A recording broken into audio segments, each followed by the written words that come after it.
여러분 안녕하십니까? 이 김건희 여사의 항소심 재판을 맡았던 신종호 부장판사의 비극. 자, 이 비극은 안타까움을 넘어서서 대한민국 사법부를 짓누르고 있는 검은 그림자가 있다 하는 주장이 제기됐습니다. 자, 이건 뭐 주장이라기보다도 그동안 사법부에 얼마나 많은 판사들이 압박을 받아왔는지 우리는 넉넉히 짐작을 할 수 있습니다. 자, 이 법원에 대한 압박은 민주당의 이 법사위에서 짓누르고 있을 뿐만 아니라 지난번에 대법원을 찾아가서 방방을 뒤집고 다니면서 압박했던 사건들, 그리고 법 왜곡죄를 비롯해서 이 판사들에게 위협을 주는 여러 가지 사건, 재판도 중계를 하라고 이게 특검법에 제시했던, 그래서 김건희 여사와 관련해서 또 윤석열 대통령 다 중계를 해야 되는 그런 중압감, 자, 이런 것들이 신종호 부장판사도 많은 압박을 느껴왔던 것으로 보입니다. 자, 대장동 카르텔 핵심 곽상도 사건 심리까지 앞두고 있었던 게 바로 신종호 판사였습니다. 그러니까 이번 사건은 결코 우연으로 넘어갈 수 없는 사건이다. 그동안 사법부에 대한 압박이 그동안 켜켜이 쌓여있던 것의 결정체다, 이렇게 보는 것 같습니다. 자, 피터 킴이라고 하는 칼럼니스트가 이런 내용의 글을 적었는데 여러분께 소개를 해드리겠습니다. 자, 그래서 신종호 판사가 동시에 대장동 카르텔 핵심 곽상도 사건까지 심리를 앞두고 있었고, 그리고 여러 사건과 관련해서 지금 심리적인 압박을 받아왔다는 점, 이것은 한 명의 법관에게 가해진 정치적 압력이 어느 임계점을 넘어섰는지를 보여주는 비극적인 신호라고 말했습니다. 그는 최근에 극심한 불면증에 시달렸다고 하고, 김건희 여사 선고를 앞두고는 재판 중계 문제로 정신적 스트레스가 한계에 달했다고 전해집니다. 자, 이것이야말로 이재명과 민주당이 판사들을 그냥 사냥감 삼아서 몰아붙인 광기의 결과물이 아닌가. 사법부를 향한 정권 차원의 협박이 어디까지 와 있는지를 보여주는 잔혹한 자화상이라고 지적을 하고 있습니다. 자, 그러니까 판사가 자기 재판을, 자, 이게 중계방송 한다는 거. 자, 이건 엄청난 스트레스일 겁니다. 단어 하나, 용어 하나, 그리고 지금 자신들을 지지하는, 말하자면은 개딸들이라든지 이재명 정권을 지지하는 사람들에게는 판사가 바로 그 무대 위에 올라와가지고 뭘 어떻게 말하는지, 어떻게 몰아가는지 다 보겠다는 겁니다. 철저하게 감시당하고 있다는 느낌을 들지 않았을까 하는 생각입니다. 지금 사법부에 가해지고 있는 압력의 정체를 들여다보면 누구의 책임인지가 너무도 명백하게 드러나고 있다는 겁니다.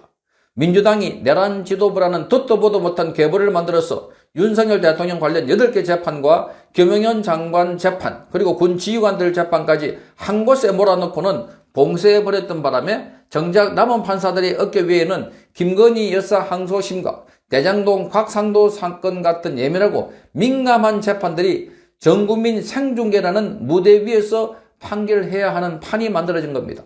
자, 그러니까 모든 국민들이 지켜보는 가운데 정치 재판을 할 수밖에 없는 그런 구도가 아닌가, 이렇게 보여지는 겁니다. 여기에 이재명이 직접 사인한 법 왜곡죄가 통과되자 단 한 달 만에, 자, 검사 판사에 대한 고소고발이 239건이나 쏟아졌습니다. 무려 75명의 판사가 동네 북신세로 전락했다고 합니다.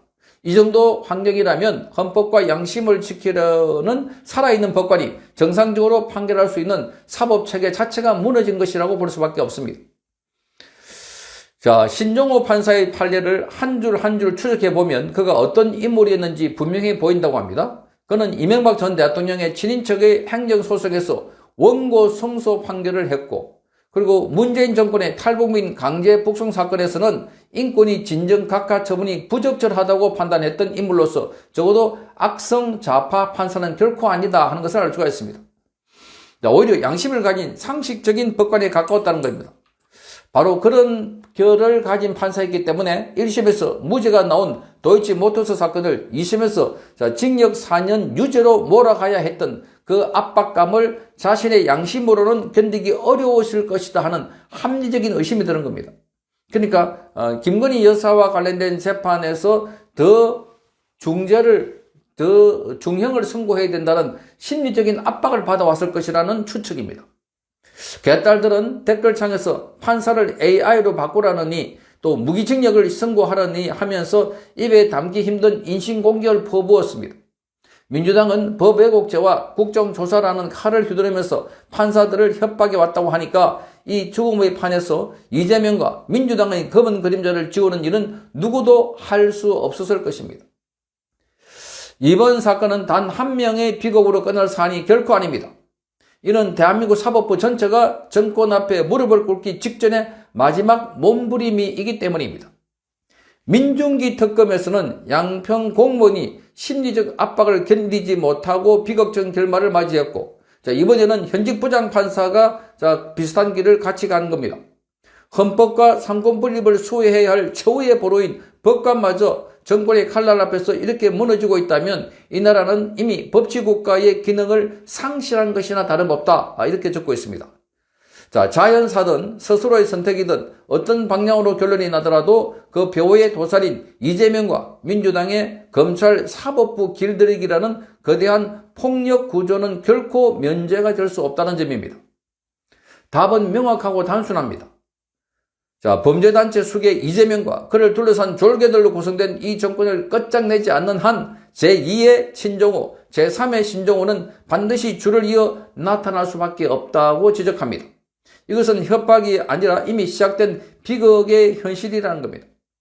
친중 반미 노선으로 안보를 팔아먹고 법 왜곡죄로 사법부를 겁박하며 공소취소와 영구집권을 위한 단계적 개헌이라는 두 칼로 자기 죄를 지우려는 이 정권의 본질은 결코 대한민국의 헌정질서 자체를 인질로 잡은 내란 그 자체고 그 이상도 그 이하도 아니다라고 피터킴은 말하고 있습니다. 다가오는 6월 3일 지방선거는 이재명에게 가하는 최대의 데미지가 되어야 한다. 이것이 신종호 판사의 비극을 우리가 응답할 수 있는 유일하고 정직한 방식이자 정권 교체로 가는 가장 현실적인 첫걸음이 될 것이라고 이 칼럼은 마무리하고 있습니다. 그러니까 신종호 판사의 이런 극단에는 바로 이런 구조적인 압박이 있었다. 심리적인 압력이 있었다 하는 것을 알 수 있습니다. 또 사회적인 아주 거대한 스트레스, 이런 것들이 판사들은 느끼고 있을 수밖에 없는 겁니다. 그러니까 계속해서 단죄해라, 윤석열, 김건희 부부를 악마화시키는 언론 여론이 계속 빗발치고 있고, 거기다가 지금 범죄 피의 사실을 공표를 해가지고 계속해서 일방적으로 김건희 그리고 윤석열 대통령에 대해서 범죄 사실을 알리고, 그것이 사실이 아님에도 불구하고 언론들이 보도를 하고, 이런 상황에서 판사들이 거기에 따라가는 판결을 할 수밖에 없는 이런 심리적 구조. 그러다 보니까 본인도 미안하다. 스스로 결정한 일이다. 이렇게 말하고 있습니다. 그러니까 그 얼마나 큰 스트레스를 받았을까. 이게 지금 대한민국에 가해지고 있는 총체적인 심리적인 압박, 우리 국민 전체가 느끼고 있는 공포사회 그 자체를 잘 말해주고 있는 것 아닐까. 그래서 국민들이 들고 일어나서 이재명 정권을 반드시 이재명을 끌어내려야 대한민국이 살고 사법부도 살고 우리나라를 온전히 지킬 수 있지 않을까, 그런 생각이 드는 겁니다. 성창경 TV였습니다.